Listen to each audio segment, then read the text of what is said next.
She Slayers, and welcome to another episode of She Slays Today podcast. I am your host, Dr. Lauryn Brunswick, and today I have on a really cool businesswoman. We're going to call her a businesswoman, just a plain old 8-figure, multi-millionaire businesswoman, Kelly Roach. She has an awesome podcast that I actually started listening to afterwards because I thought, just a ton of really great advice. So check that out. They're shorter. So for those of you that are like, Lauren, I love you, but like sometimes could you just make literally her podcasts are as long as my intros are. And we have stuff to talk about. Like, do you want me to just get to the goods? Like, don't you feel like this is our catch up time? I do. If you don't think it's special, you're just fast forwarding. The people who don't think it's special, they're already gone. They're like bum bum bum bum bum, past the prayer even. You non-Christians, you don't want to pray. Okay, so I do have an announcement. So hold on, don't fast your forward. This is important. If you were not at Chiro WealthCon, pay attention. Okay. You are getting like the first of the internet to know about this. There is a product that Elise Rigney and Stephanie Wigner and myself put together and released at the event. So if you're listening on the day this launched, we released it yesterday. Today is like the first the internet even going to know about it. So it is a chiropractic wealth mastery course. I can't tell if there's 23 or 24 different lessons in here. None of them are an intro though, that's for sure. And we are talking about, oh gosh, we've got, all right, defining your freedom number. I'm just like looking through the sales page here, just kind of rambling off some of these things because you can go to the sales page and see this. Improving clinic retention, understanding EBITDA for practices, a whole section on personal branding and online income streams, monetizing your social media. You guys, like that alone, I coached a couple chiros on over the summer, and they paid like close to $6,000 for me to help them walk them through that process alone. We've got real estate, active versus passive income, understanding credit card roulette, optimizing your credit, point values, family management accounts, investing in IRAs, backdoor Roth strategies, writing off your life legally, managing wills, innovative financing. And it's not just the three of us. We do have contributions from a lot of other experts. So this is on sale for $13.97. That's a 1397 period 00. Just in case you were like, wait, $13? No, sorry. $1,397 until, let me get the right date for you, Sunday, November 3rd at midnight Eastern time, because Steph's in charge of that and she's on Eastern. And then it's going to go up to $19.97. Okay.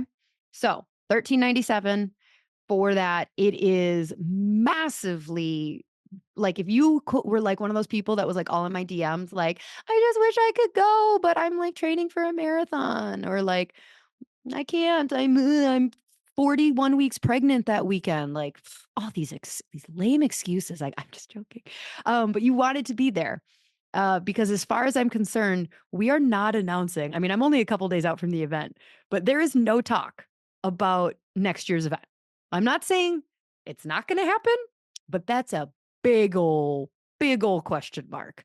So if you're like, I didn't go this year, but I'm going to wait till next year, I don't know what to tell you. We did not announce whether or not we're doing a second event. I'm sure we'll do something at some point, but there is no Chiro WealthCon 2.0 next October in Miami. So grab this course, grab it while it's on sale, $13.97. It goes up to $19.97 on November 3rd. Link will be below for that. Okay, so this is interesting. I hope I didn't annoy Kelly while we were talking in her interview, because she kind of dropped casually in there that they started homeschooling. And we talk quite a bit about her decision to homeschool and all of that in it. Like there's a good mix. But it reminded me that there's just something that's been coming up a lot when I'm talking. Like, I don't know why, but I'm not exaggerating. This conversation has probably happened with 8 different chiros over the last 2 months. Some form of like, how are you and Kirby doing all this traveling? you've got kids and it's a lot of comparative. And so this is just your reminder right now to like, you cannot compare because here's the dealio, people. We can travel because we chose to move to our hometowns. I mean, my hometown's 3 hours from here, but like if we were graduating, like we were in Minneapolis, Kirby had an amazing degree from one of the best business schools in the country. He could have gotten a job anywhere. I could have been a chiropractor anywhere. I loved the ocean. Minneapolis, not close to the ocean. We could have very much done, and this isn't telling you what you should or shouldn't do. The whole point here is like, you can't compare your story to someone else's. So, like, we knew we wanted to raise children by grandparents. Now, I didn't know back then when I thought I was just making a really good decision for my kids, which it was. It was great. This the best decision for our children. But I didn't realize how that was going to pay off in babysitting. Like, damn. But also, I've talked to other people, that's apparently a Midwest thing where grandparents are like, no, I want to watch your child. Apparently, other, I was going to say cultures, but like it might be a different vibe if your parents are Beverly Hills people or New Jersey people or I don't know, some ritzy part of Florida. Like, I don't know, maybe they're kind of like, it's not my job. I already raised my kids. Like, that's just not what we grew up with. We grew up with very like wholesome Midwest family values that our parents are super happy to take the kids. Another thing, another little point here is we have a really good school district. We do not need to pay for our kids to go to private schools. We don't have to deal with a lot of the bullshit that some of you bigger cities need to deal with. Like legit, if okay, our school district did mask for a hot minute. I'm not gonna lie, they weren't awesome, but that was one of those fool me once things. I guarantee you, if masking tried coming back, like our community would like light the torches. So it's just things like that, other issues that we're not going to discuss. Wisconsin, we can just philosophically exempt out of vaccines. So like we don't have to homeschool, we don't have to pay $15,000-$20,000 a year per child to put them in private schooling to get an education that we want. There was another point there, but like I don't really remember it. So, anyways, it's just one of those things where like, this is an important one. This is a really important one. I'm glad I remembered. So I was talking to someone at a conference this past weekend. Hey, Chad. And he was talking, they have 4 kids and they're just like in it. They are in the sports, like dividing and conquering on the weekends and this and that. And he was like, I can't believe you're going to Japan. Like, what? And I said, like, okay, so a while ago, and this is a this is a huge part of Kirby's and my like parenting career journey. We had the 2 kids. They're awesome, right? So our youngest at this point is like 2 years old. And, I was split. Kirby and I both were families of 2 kids. So like we could have been good. But also the idea of having, that like big, like 4 kids, like them coming home for Christmas dinner and them bringing their spouse, just like the big family. Oh my gosh, so much love. Like that was like, I remember just being so divided on this of like, oh, think about like holidays. And then like if one of them's a little bit of a fuck up, we've got like 3 others that we can like depend on and things like that. Very appealing. But there was this part of us that was like, okay, we're like, we want to be able to show our kids the world, and the world is really set up for a family of 4. Like, it is. Different cars, multiple hotel rooms, all of that starts happening when you have more than 2 kids. And this may sound absolutely insane to you, but it was a very pivotal decision for us where we said, like, I would rather take 2 kids on twice as many trips and adventures than 4 kids on half as many, if we were lucky for that to, that math to even work out. And Kirby agreed, and so, like, that's the decision we made. Like, we didn't happen into this. There was a lot of it. Like, there's just a lot of luck and love and, like, core values that, acted as guardrails, and, like, here we are in our mid-30s, like, "Are we adults yet?" But, like, honestly, there's just certain situations and decisions that we made, and so if you are, you know husband, wife, sitting at home with your gorgeous 3, 4, 5 children, plus like, I'm going to be jealous of your family photos when you're 60 and you've got all these kids and things like that. And you're going to be jealous of my pictures in Tahiti. Like, it's okay. But we just need to know that, like, be mad proud of the decisions you made. And there's downsides to both. And just like sit with that of like, that's okay. I'm not comparing this to that because like life journeys of families are so unique. So I kept having that conversation over and over. And so it felt like something that needed to kind of come to fruition on more of a stage for y'all. Okay, well, let's talk about Kelly. So, Kelly Roach is one of the only female founders in the online space to build her company from 0 to 8 figures with zero debt, investors, or outside funding. Kelly is a former NFL cheerleader and Fortune 500 executive turned 8 figure plus entrepreneur, empowering thousands around the globe to achieve financial and lifestyle freedom through entrepreneurship. Kelly is a multi international best selling author, top 20 podcast host, and philanthropist who has been featured in major media such as ABC, NBC, Fox, and Forbes, as well as the recipient of prestigious awards such as number 287 on the Incorporated 5,000 list, the Stevie Awards Woman of the Year, Titan CEO of the Year, and Inc.'s Best in Business. I feel like this is 2 episodes in a row where as I'm reading people's bios, I'm like, I don't know what that is, but that sounds freaking cool. I'm just going to start putting random things on the end of mine. And she also received 500 bonus points from her Quick Trip rewards card last week. Yeah. All right. I'll work on better things. Okay. Let's pray.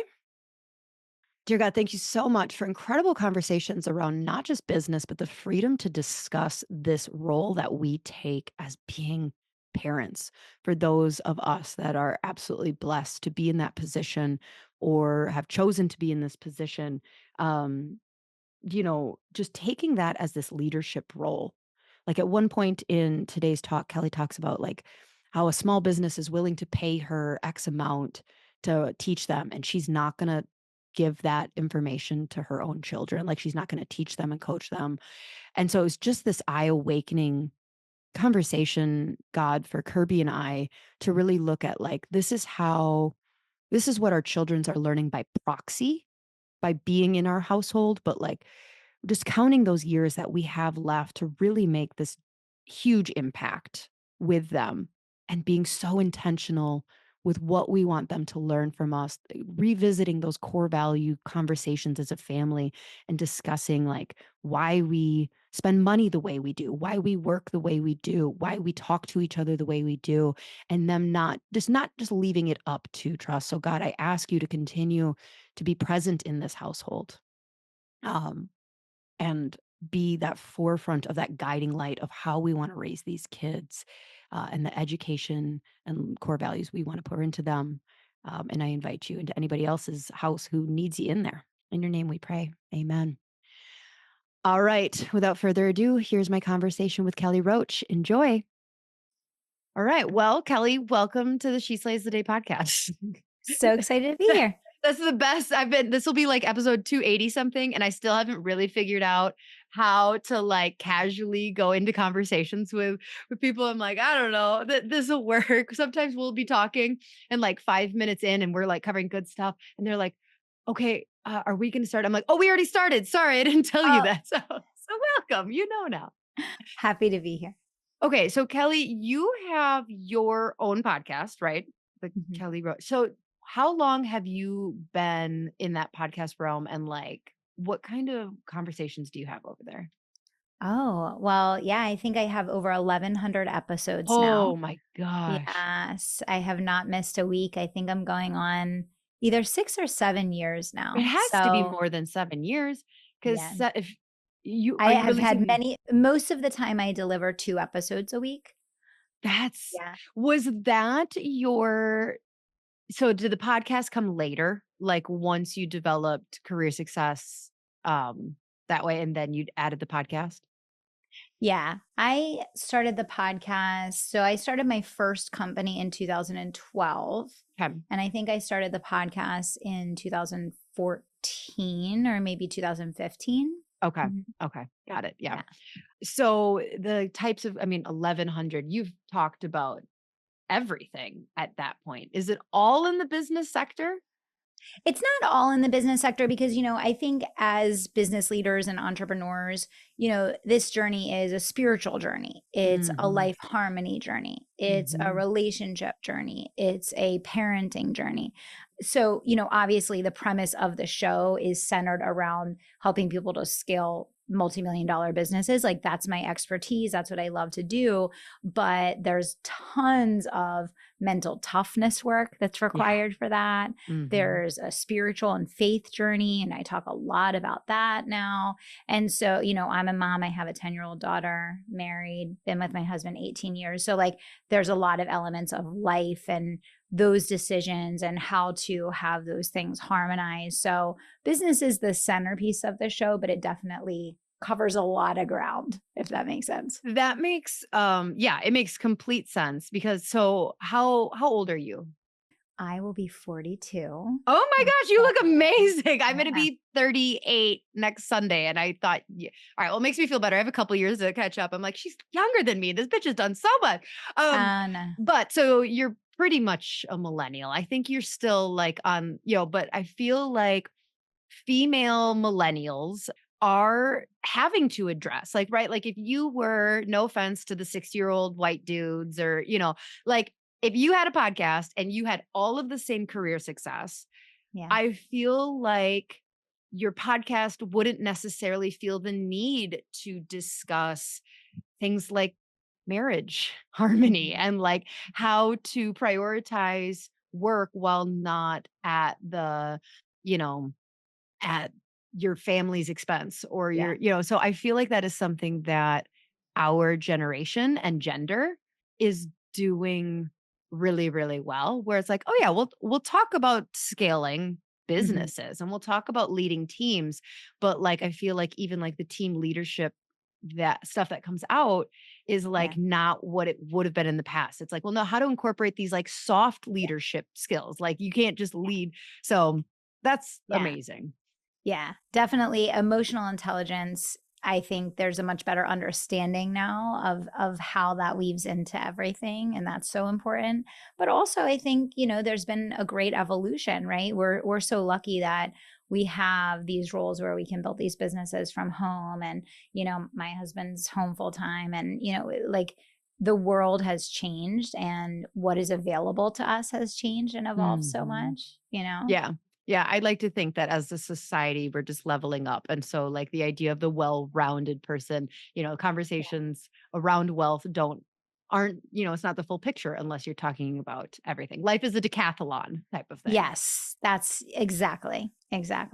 Okay, so as I was reading through your bio and history, it looks like you had a corporate job and like in your free time built Right. an 8-figure business? Is Yeah, that 8 figures? yeah.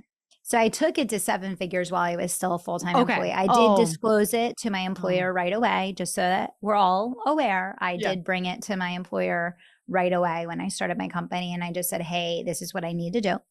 And I was like the top performing executive in the company in the United States for my company, and I said, like, "I understand if you need to fire me, but like I have to do this, and this is like, and they let me do it, and they didn't bother me, and they said, as long as you keep producing and keep your performance where it is, and as long as your teams are, hitting their budgets and doing what they need to do." So I was there a long time building my Was business on the side. was the And business you then built like a similar type of business to the one you were working in or pretty um, different? the skill set is the same. The type of business is completely different. Okay. So for me, what I was doing was, I was managing 17 branches, and I had full responsibility for recruiting, hiring, training, and managing the staff, full P&L and budget responsibility, sales, marketing, and service delivery. And so it was basically like having a portfolio of 17 little businesses, Right. because I had 17 locations from North Carolina up through White Plains, New York. And so when I started my business, I started teaching entrepreneurs how to build successful businesses. And it was just an exact transfer. Mm-hmm. I was teaching them sales. I was teaching them marketing. I was teaching them, most importantly, team building, and still today. And what is very fascinating about the entrepreneurial world is that, so many people have had jobs like working in corporations or working in bigger companies, but so much of what has made large corporations successful has never come over to the entrepreneurial world. And I know there's certain things we don't necessarily want to come over to the entrepreneurial world. That's why people start businesses.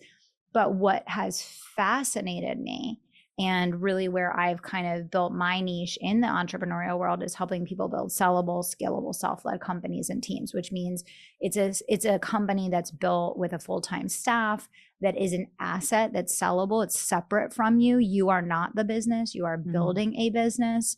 And that means systems, processes, people, right? And it's very interesting that that's extremely rare still in the entrepreneurial world. Oh my God. And it's super rare in the like audience that listens to this is Yeah. primarily chiropractors. And Mm-hmm. chiropractors are in this like brick and mortar. It is all like, it's a lot of personality led, when they don't, a lot of them are not familiar with things like EBITDA or exit strategies. Like it's like, I will work until I'm 65 and then I'll sell this thing. And it's like Yeah. not worth that much. A chiropractic Yeah. evaluation of a business is like 1-to-1. Right. It's garbage. And so that hits home completely. Yeah. So you said a couple things in there, but before that, I really want to make sure we cover. But first, I want to talk about the time management piece of like, if you take yourself way back to when you still worked, you had 2 jobs. I mean, Yeah. your full-time job was not like an easy job. Like when I read No. it, I was like, No, it was because it was not. just like, oh, work for corporate. And I was like, okay, yeah. So that was her like 35 to 40 hour a week job. Like that's a Yeah. No, it was 17 super grand. intense. Yeah, it was super intense.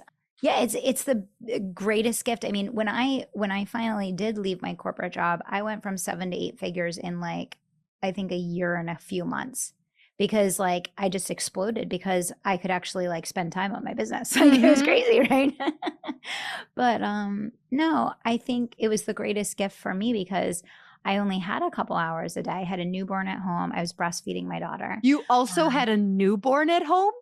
and was breastfeeding. I mean, for anyone, I mean, there's got to be some moms that listen to the show. Like, that's a job in and of itself, Yeah. breastfeeding. Okay. Yes. So there was that. So I was carrying the pump with me to the office every single day. And then obviously when I'm home, I'm breastfeeding and then pumping and then pumping. Yeah. So the whole thing. But it was the greatest gift because I really had to distill down everything that I had learned in my time in corporate into, if I have 1 to 3 hours a day to build this business, what are the absolute most important things that are going to move the needle and build the company? And it was the best thing that ever happened to me because it's what allowed me, like this year, my husband and I just started homeschooling our daughter together. And like he has Mondays and Wednesdays, I have Tuesdays and Thursdays. And being able to do things like that are like generation shifting, that's what time management is about. I have 6 companies in my portfolio now. And so I'm certainly not doing less, right? But Right.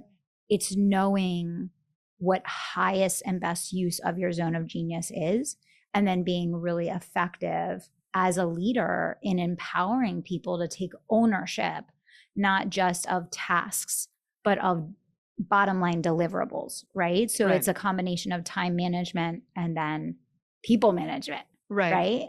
So you said you had to really focus on the like 1 to 3 thing, or no, you said in 1 to 3 hours, Yeah. like the things that were going to move the needle the Mhm. fastest. Like what Mhm. in your experience were some of, or and I guess if the answer has changed, like what are some of the like They're for still those the people? same. Yeah. Yeah, they're still the same things I teach today. I talk about it all the time, the 3 C's, right? Content, conversations, and consultations. And then, of course, serving your clients. So for me, I would create content in the morning before I went to work. I would sell on my lunch break. I would do all my like nurture and conversations and consultations and all of that on my lunch break. And then at night, I would serve my clients after Madison went to bed. So it's just really, it's being ruthless about energy and time. And a lot of people will do like an extra 20 or 30 hours a week of work in their business in avoidance of the work that they could do in like an hour a day, just like talking to people. Mhm. Like, Mhm. because all the gurus on the internet are like, you don't need to talk to people, just automate everything and build funnels and do all these things. And there's nothing wrong with that. I use funnels, I use Right. automations in my business. There's nothing wrong with that. But those things they need to be built on systems and processes and people that are like working, right, in order to give you the benefit. And I think a lot of people spend so much time and energy chasing those things so that they don't have to like just connect with people. It's safer. Yeah, it's safer to just, like, stand behind the computer and make a reel or a Yeah. funnel. But it's like if you just had a couple conversations a week, you could replace a lot of that work, you know? Yeah. It's just that clarity and simplicity. I think one of the greatest geniuses in building successful companies is just keeping things simple. Is that one of the things that you said, like, like, we haven't taken these lessons from corporate Absolutely. America? Absolutely. I worked for the number one company in the world in the sector that I was in, publicly traded company, Fortune 500 company, and it was run more simply than the vast majority of entrepreneurs I come across that have like 5 clients. It Really? blows my mind every day, and it's only because I went through like the school, like I built things, like they sent me to do turnarounds of horrible performing branches. And I was building branches and locations and teams from the ground up and doing turnarounds and all these things. So, and I was responsible for the whole front to the back of the operation. So from hiring, recruiting, training the people to managing and installing leadership, promoting and developing leadership, and then obviously the profitability and reporting and all that. Yeah, I mean, I think the tech stack alone that most entrepreneurs have is insane. And then Mhm. they wonder why they have no time to actually build the business because they're tinkering all day Right. long. They're tinkering. Just It's like, tinkering in all the, again, like, the funnels, what are the you tinkering content. with? Right.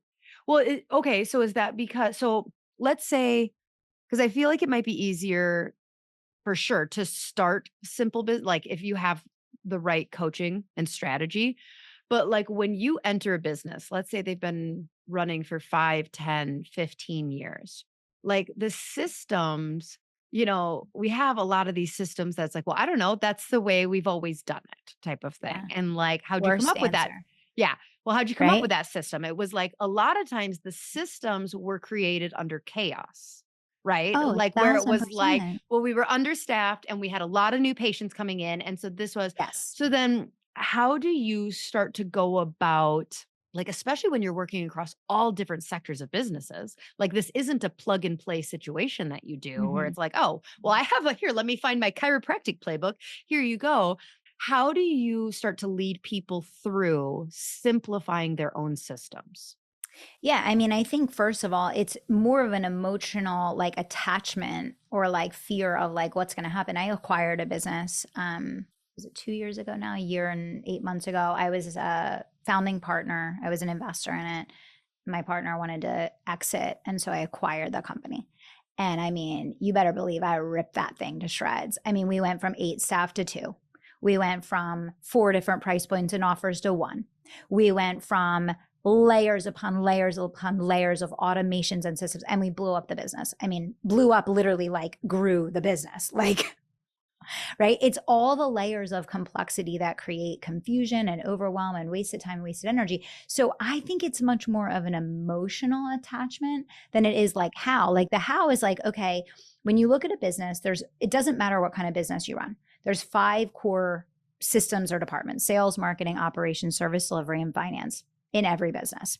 Then there's auxiliaries depending on the kind of business that you are, right? So if you are in manufacturing, you're going to have people that are in quality assurance. Or if you have a very large staffed company, you're going to have an HR division, right? So there's auxiliaries. But I think it's like, what are the 2 or 3 steps that have to happen, right, to get this one thing working the right way, and stripping away everything that's not that.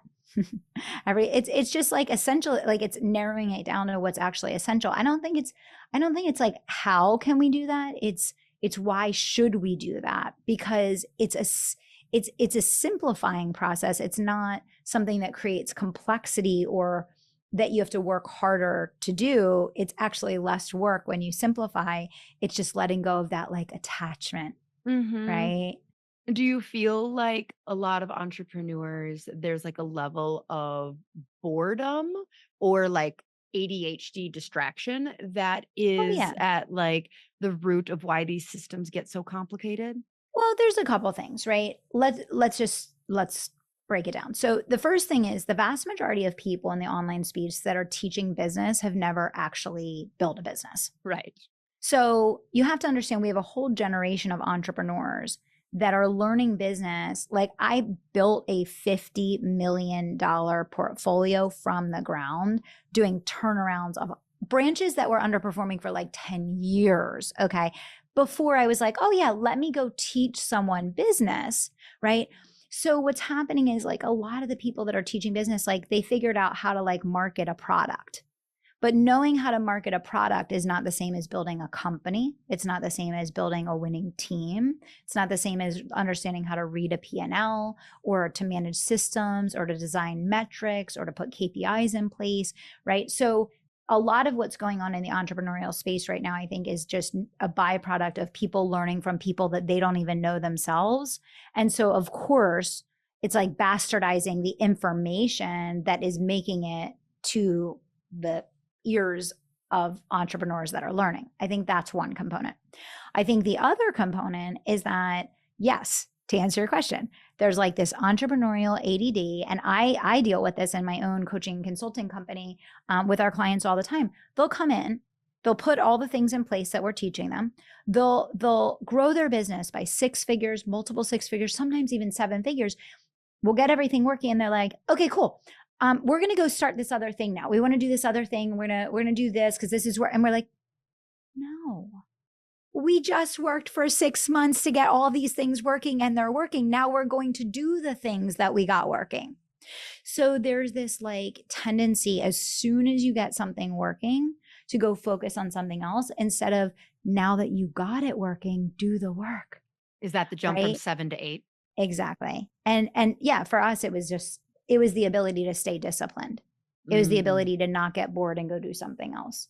And that's where skill actually comes from. There has to be mastery at such a deep level and repetition at such a high volume that you can achieve that. So I think that's a big part. And then, like, it's just noisy, and I think people easily buy into like the FOMO of like, oh, I need to be doing this trend and I need to be participating in this thing. And oh, I tried this thing and it's not working. So I should change my strategy and do this thing over here. And, there's like just that human element that we have to control, that monkey brain, and we have to just center ourselves and say, like, okay, like, what's it really going to take to achieve the outcome of this thing that I'm trying to do and follow through until completion.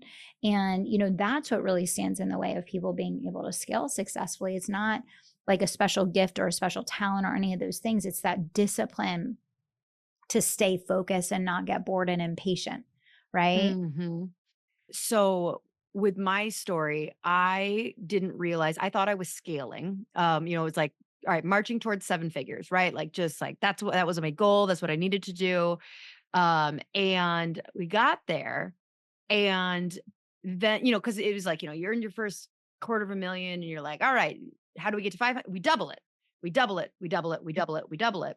And I didn't realize until we got to 7 figures that I wasn't scaling, I was multiplying.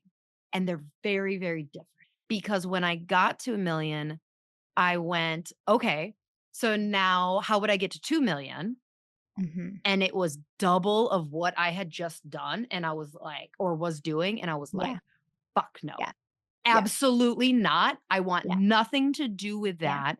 And so talk to me more about scaling and building the Yeah. teams because like here's the thing is it was well why couldn't I have doubled it? Well, if I look back I go like we didn't have the profit margins to Mm-hmm. continue hiring doctors to Mm-hmm. provide the service that we needed. So our profit margin sucked in able Mm-hmm. to afford team. And then I had like it was still too dependent on me for those Mm, systems to be running. yeah. So talk to me about some of the key differences you see in scaling in how a business does go from 7 to Yeah. 8 figures. Yeah, no, that's a great question. Well, I think number one, it's operationalizing the service delivery so that it can be scaled. And that's the part that just takes people out, right? Because first of all, it has to transfer from you to someone else. And then it has to be able to transfer to multiple people, but you have to be able to do that while maintaining the margin by having like the right business model and the right productivity model with the people to be able to maintain a margin at this level that you are maintaining at this level and still be able to successfully deliver the same quality of customer experience, right? And I think a lot of people they've never studied business models and they don't know that some business models are scalable and some business models are not scalable, Okay. right? So just because you shove a bunch of clients into a business doesn't mean it's scaling, right? It's not, Right. right? And so I think just kind of understanding that distinction. So a great exercise for everyone listening to do is to simply look at the revenue level that you want to get to and the margin that you want to sustain at that level, and then break down what the customer delivery would look like and how the model would work to be able to deliver at that level, maintain the quality of delivery, and maintain the margin. And you may need someone to help you with that. You may need someone to like look at that. I don't know what your specialization is. Maybe they need to come talk to you. I'm not at 8 figures yet, so don't come Yeah. talk to me. But that's really, I think it's really important. And, I have multiple companies in the portfolio, and they'll go to different levels based on the business models that they're in, right? Because like my coaching and consulting company, like if I wanted to go from 8 to 9 figures, I would need to have 100 coaches to do that. Okay. Okay. But you That know ain't that. happening. That's not this girl's dream. Okay. Okay. So like that's not happening, right? Okay. Like probably the highest I probably won't go above 20 in that one company. Now, if I look at other companies that I have, like the Advanced Innovation Society, which is member-led, peer-led, masterminding, collaboration, innovation, and it is primarily community-led, that can go to 100 million. That could go to that level and it wouldn't disrupt us, right?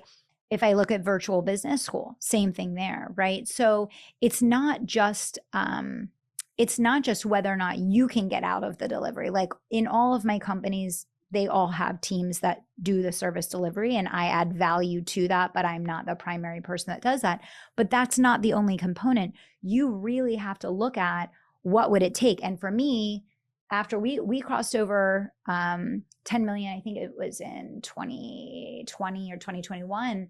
And I was like, that's when I really started looking at 100 million. And I was like, I don't want to take this business there. And that's why I spent the last, 3 years basically building out all of my other companies, because I was like, I want to keep the service delivery in integrity for this business. And I also want to be able to maintain and sustain a certain profit margin and level of control. And it's just not realistic. I could put the pedal all the way down through the floor of the car and I could do it. But a lot of things would suffer and it wouldn't feel an integrity for me. So my point of sharing that is that different business models allow for different levels of scale without compromising the margins or the compromising the delivery or your sanity. Right. And I think it's really important to consider that. And it's not for everyone, Right. and it might not be the first thing that you build, right? You may think you want to take something to a certain level, and then you may say, you know what, I'm okay with this staying at 7 figures, but I'm gonna, build this other, collaborative offer or company or project that can build beyond that. So I think just being open, there's lots of pathways to getting to your ultimate goal. Yeah. So if I'm hearing, like paraphrasing what you're saying, is like, let's say, because I have multiple businesses, and let's say I look at my chiropractic company and I go, okay, is it realistic that well, I mean, obviously anything I could make a $10 million, but like you said, in order for me to do that, I would need to have 15 clinics. I would need to have this, and this. It's This not is can you, it's do you want to? And I go, "Ugh, no." So Right. we go like, all right, realistically, let's say that this is probably more of like a $3 million gig over Mhm, here. mhm, Then, and this is kind of what I've done in the last 2 years, is figured out how to have that plate keep spinning of like, all right, I'll take a $3 million business. It's fine. I'll accept it. Um, or that as the goal for it. But then how to keep that plate running while pulling my energy out. So then I can go start creating another business that maybe does have that 8-figure potential. So mhm, when you're talking about the business that you were like, okay, in order for me to do that, we would need this many coaches. I don't want to do that. Was your next step then is pulling as much energy and time, maybe not energy, maybe time mhm, from that business so you can start building some other ones? mhm. And also, I promoted people out of that business to help me launch new ones. So I promoted multiple leaders out of that business to help me with other startups that I wanted to build. And so it was both, right? And I think it's very important to not start another business when you're struggling in a business. Like that's never Say a that good again. reason. Right. That is Yeah. never a good reason. Talk about Uh, scaling, you will scale your problems, right? So uh-huh. that's never a good reason. But yeah, I think yes, it was. I had to extract myself more. And even if you look at the name, it was Kelly Roach Coaching. Now it's called the Business Advisory because it's a team of advisors that are coaching and serving the clients. And I'm the founder and I come in and I do certain things, but they're not usually working directly with me in that capacity anymore. Right. Right. But for a while, they were working, like Kelly Roach Coaching was working with Kelly Roach, right? Yeah, like back in the day. Yeah. So how, because this is in some, like in one way, a huge issue for chiropractors. It's like Mhm. Smith Chiropractic.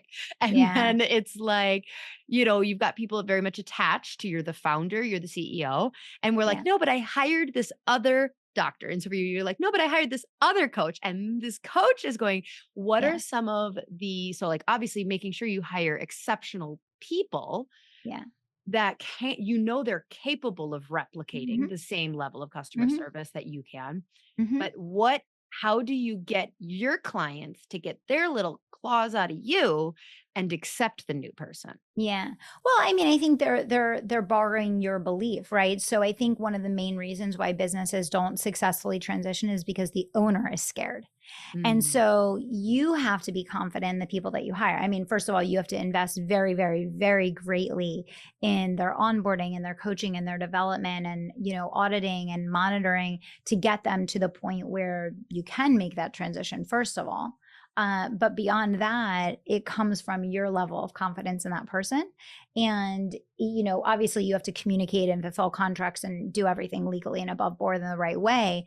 But the easiest way is you just simply have a different rate, right? So, for example, if someone wants to do a power hour with me, it's $5,000 for an hour. mhm. If someone wants to do a power hour with a member of my team, it might be, I don't know what they're charging now because they don't even talk to me about it, 1,500 or Right. $2,000 or something like that, right? So, just like when you go to a hairdresser, there's Mhm, levels of stylists, right? And the mhm. price point is going to be different, right? So that's something that you can think about if you don't want to just pull yourself out overnight and make people feel like, oh my gosh, you're disappearing. Where are you going? You're not going to be here. It's just like, listen, we're growing. I'm bringing in an amazing team. I'll introduce you to them. Like I'm going to stay close in touch. I'm going to be here every step of the way. They're going to be amazing. You're going to be able to maintain the same rates that you've had. My rates are going up to this. You're happy to, you're more than welcome to come over to work with me, but this is what it's going to be going forward. So that's a very easy way to Yeah, make that because then it's natural their transition. choice. It's their Hmm. choice. Mhm. Yeah, absolutely. Oh, Absolutely. But no, I mean, and it will get to the point if you have certainty and confidence about what you're doing and why you're doing it, like no one comes into our coaching company now thinking like, "Oh, I'm going to be on a call with Kelly," right? Not to say I don't come in. I do come in, but I'm coming in for like the whole community, right? When they're getting their coaching, they're working one-on-one with a strategist or coach on my team. So again, it really comes back to your confidence and your certainty and setting expectations, mhm. right? Okay, so walk me through. I mean, you don't need to let me know like Monday at 9 a.m. and this and that. I know Tuesday and Thursday you are homeschooling because you had so much free time, but So much free time. I how was much bored. I was bored. okay. what does it look like at your level of having 6 businesses? Yeah. Like, how do you manage your time? Like, are you checking in once a week with a certain person at a business and they're reporting certain KPIs? Like, what does that hmm look like? Yeah. So in my largest company, I have 6 core leaders in that company. In my other smaller businesses that are newer, I have 1 core leader and then a team underneath them. Okay.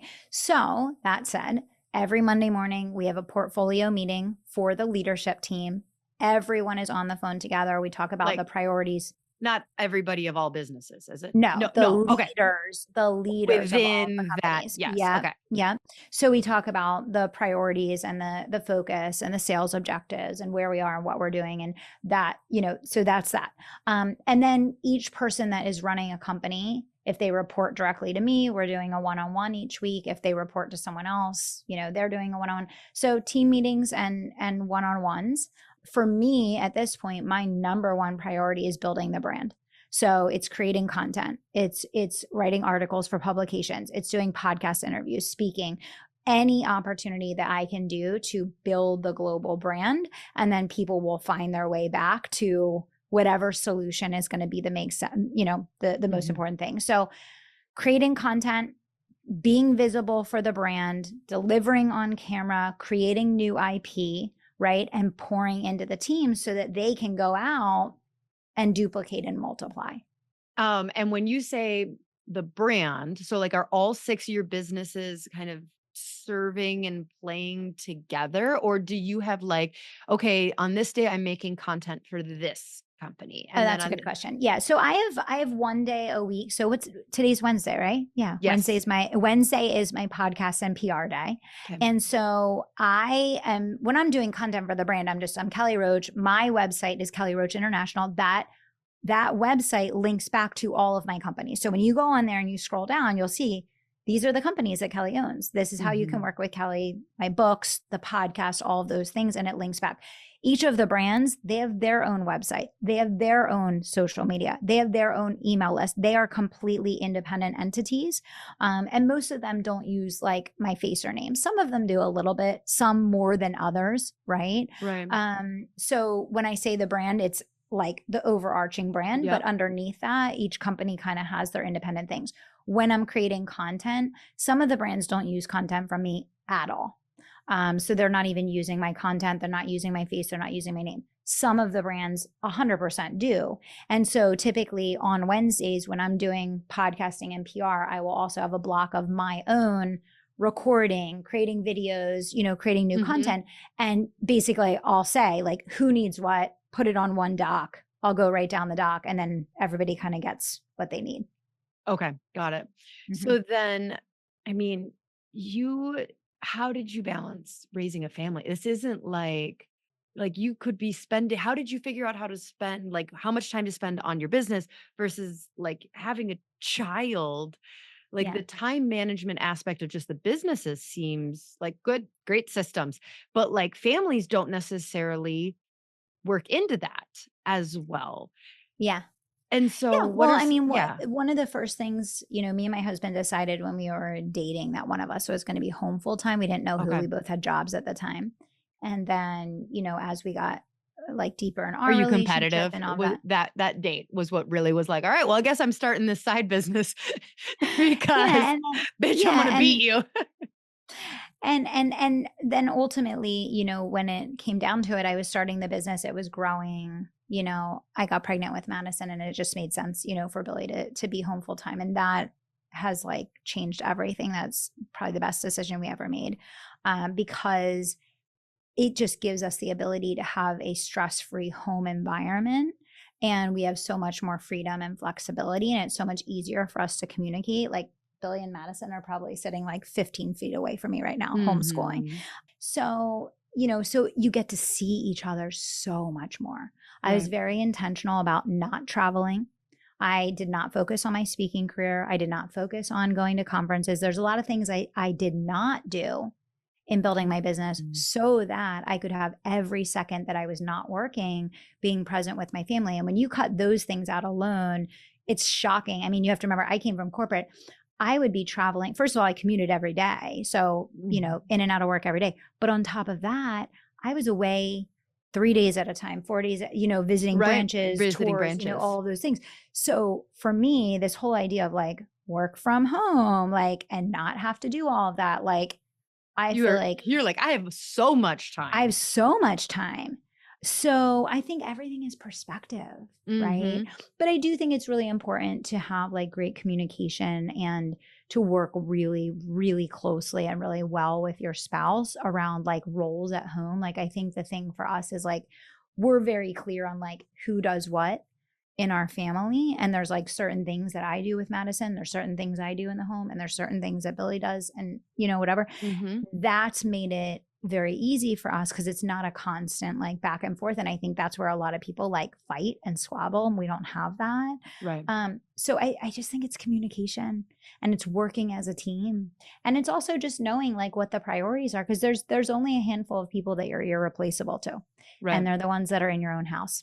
Right. And I think it's just remembering that every single day.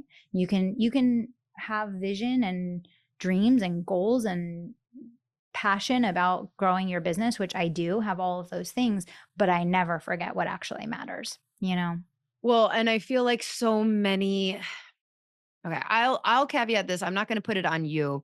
So like, I talk to a lot of female chiropractors who own their own practice, right? And like chiropractic is very crunchy granola. Like, we want to breastfeed for a year minimum. We want to homeschool. We want yes. And then I talked to them about like this struggle with like their career and their momming, and like their heart actually, like you can feel the pain that they chose a career and they love their career.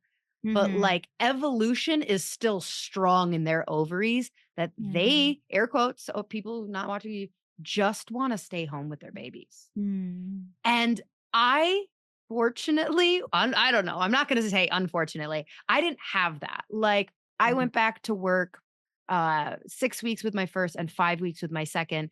Did it suck? Yeah, but my business needed me. Like I call it my first baby. My business needed me. And so like going back to work was like, oh no, this is too soon. This is too early. But like my heart doesn't hurt every day that I'm going to work. And so I feel bad for those women that do have that. I haven't had that evolutionary hurdle where it's just like, no, it's okay if I'm working here and then I'm coming home and prioritizing. But where was I lost my train of thought and what my question was. But like, how did with your family, you said like, all right, I didn't let that get in the way, right? Like, so many, that was my question, is so many people, they sit there and they go, well, I would go build this business, but they're only little for so long. And so that was my caveat of like, I feel bad for people who are like, they truly are little for so long and I can always build a business. But it's like, I've always been like, well, I can do both. And like, I can enjoy them when they're little and do that. Yeah. I mean, listen, I think everybody's path is completely unique. And so it's like, I can't even comment on someone that feels that way because we're all just so different, right? For me, like I didn't feel bad going back to my business at all. After 3 weeks, I was like, I'm ready. Not that I didn't want time at home, but like that I just needed to use my brain in conjunction with, all the other things. But it was very hard for me to go into the office. And that was fuel for me to like work my freaking tail off to grow this business, because I was like, I am not going to be away from my family every day. Like, this is not how it's going to be. Like, that was so deep within me, my conviction that like I was going to be home with my family. And so that's what drove me and motivated me. And, it is true. Like, and again, I have no comment on other people's perspective, because there's everybody so much just shame has in to work judging. through their own thing.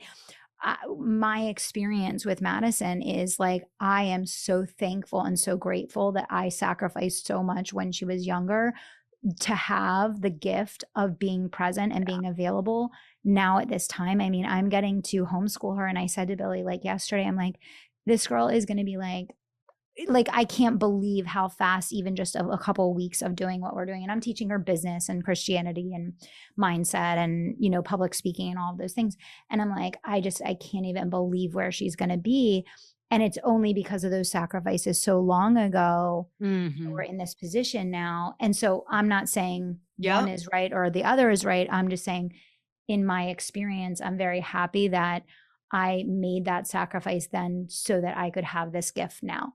Yeah. And everybody's different in their journey. But I will say, like every step of life, like it never gets easier. You know Mhm. what I mean? Like the longer you wait, like it doesn't get easier. And I think a lot of people are like, oh, I'm waiting for the right time. Like there's never a right time. Right. There's never an easy time. There's never going to be a time of life where like, oh, the wind is at my back.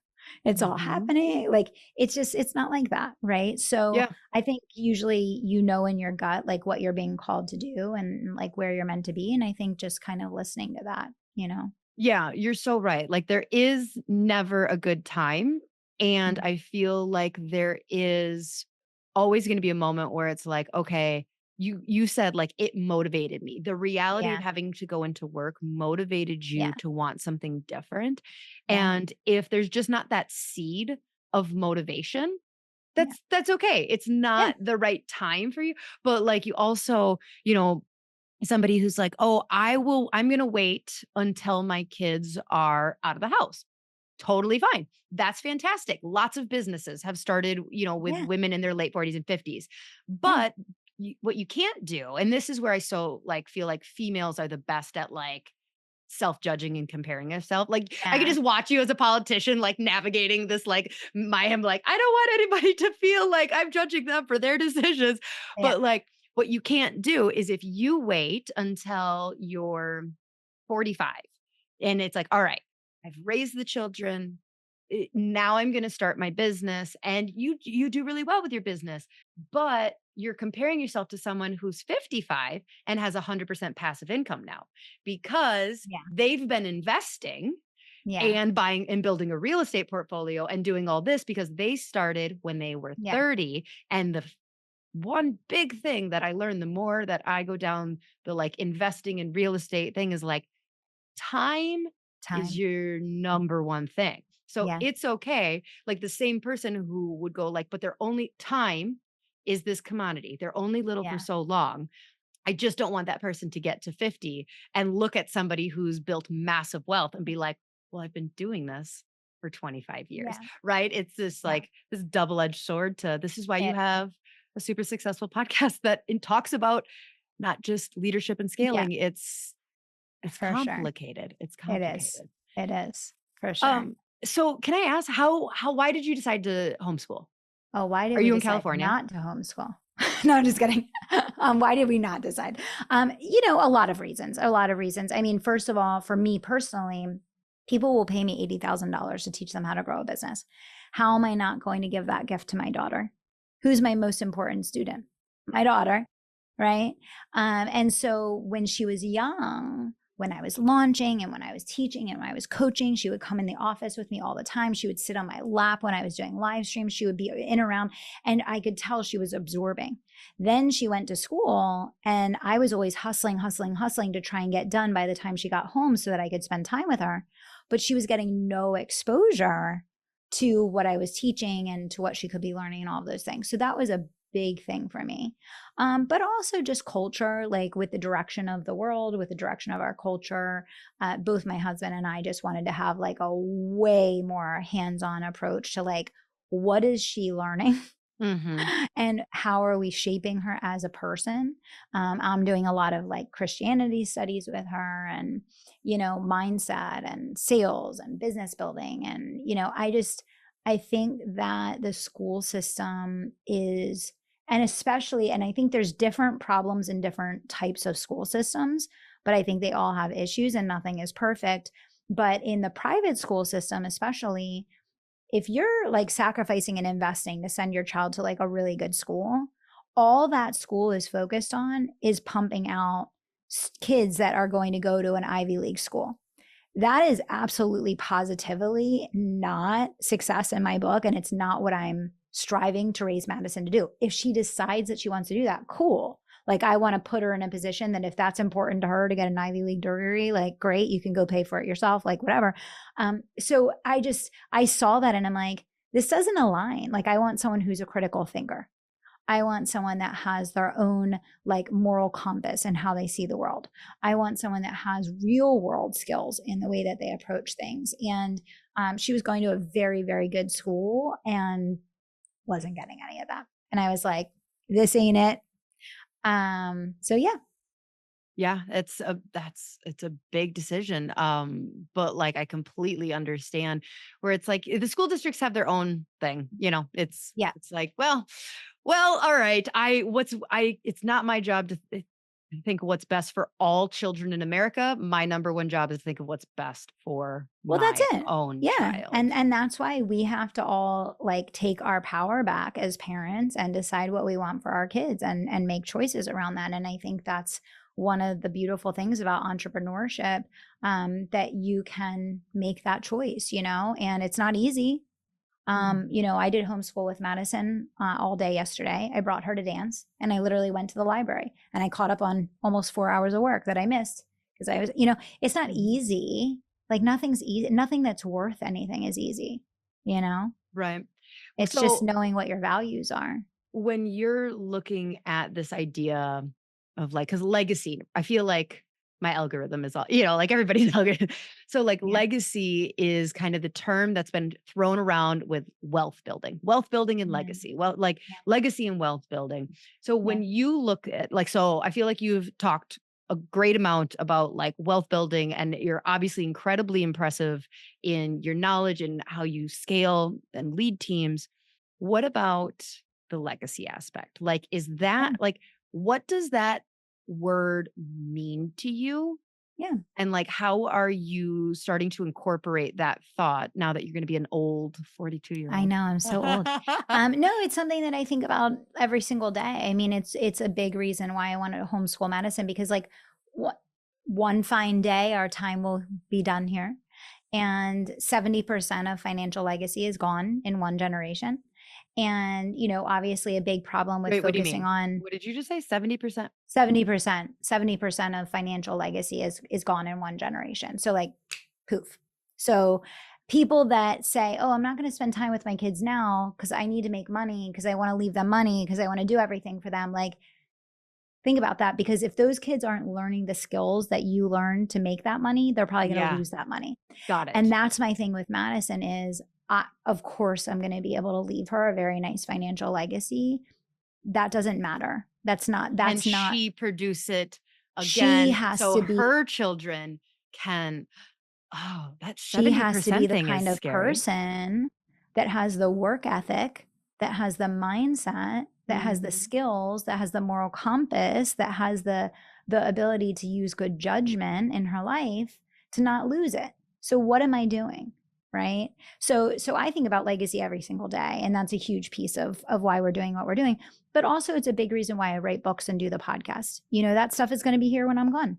Right. And to me, that's a big, big motivator because that's stuff that's going to be left behind, when we're gone. And I think the content that we create and the IP that we deliver and the things that we do to impact and change people's lives, the products and services, the results that people get in our programs, like that is our legacy. I'm not a things person. I've never been a things person. It's not what motivates me, to build $100 million organization. What motivates me to do that is legacy, it's impact. And most importantly, it's because when other people see you do something, they start to believe that it might be possible for them. And my proof of that was we had never helped anyone to achieve 8 figures in my organization before. We had helped people hit 7 figures. We had helped people get into the low 7 figures. Within 1 year of us achieving 8 figures, we had multiple clients that did it as well. Mm. And that was such a turning point for me to see. I mean, first of all, like, I think we all realize like that's incredibly rare. Right. Like, that's incredibly rare. And it was by being in proximity to someone that did it that all of a sudden they were like, oh, yeah, that's a possibility for me too. Mhm. It was always a possibility for them. It's It's the just 4-second that mile being thing. Exactly. It's the 4-minute mile. 4 And minute. Yeah. so 4 second miles, not. it's the 4-minute mile. That's exactly right. Mhm. And so like that's what legacy is. Legacy is the impact that you leave behind. And it's the people that lives are fundamentally shifted because of how you live your life and what you do. And that's the people in your home, and that's the people on your team, and that's the people that are your clients, and that's the market that you're operating in. And so we have an opportunity to build legacy every single day, you know? I love that. Okay, last question. Where can people get more of you? Oh, thank you so Where much. Yeah, the Kelly Roach Show. yeah. Definitely the podcast. We cover it all. If you want to build an empire, you want to put your family first, you want to incorporate faith into what you're doing, you want to figure out how the heck you're going to get out from the table and start building something beyond yourself. It's a great place to come spend some time, and it's called the Kelly Roach Show, so it's really easy to find. Excellent. Excellent. One of these days you might have to rename it so you can scale that. I Right? I mean, we'll see. It actually had a different name, and I changed it to the Kelly Road Show because when I separated out my personal brand, I was like, that's coming with me. That one's coming with That one's me. staying Yep. with me. Yeah. Got it. Yeah. Well, thank you so much, Kelly. Obviously, it's so interesting because I've interviewed many business coaches and things like that. And like you were kind of saying, of like some of these people have never actually really run a business or things like that. And Yeah. you can just tell you are so your wealth of knowledge is so Mm. much deeper than like a lot of the Oh, thank average business you. coach. So I appreciate you sharing your time with me on your non homeschooling day. And Yes. what are you Happy to guys be teaching here. tomorrow in homeschool? Oh, well, so tomorrow she's going to be getting on my Kairos call with me. She's going to be getting on my launch call with me. We're going to be starting a public speaking course together. So she Oh. has her first session of public speaking course. And right now I'm teaching her, actually, oh, I have the notes right here. I'm teaching her what a sales funnel is. So Oh my gosh, she's so lucky. Can I be your 10-year-old? That's fantastic. we're doing it all. All We're right. having fun. Thank you so much, Kelly. All right, She Thanks for Slayers, we having will me. have a link to her podcast below as well as her website. And until next week, bye.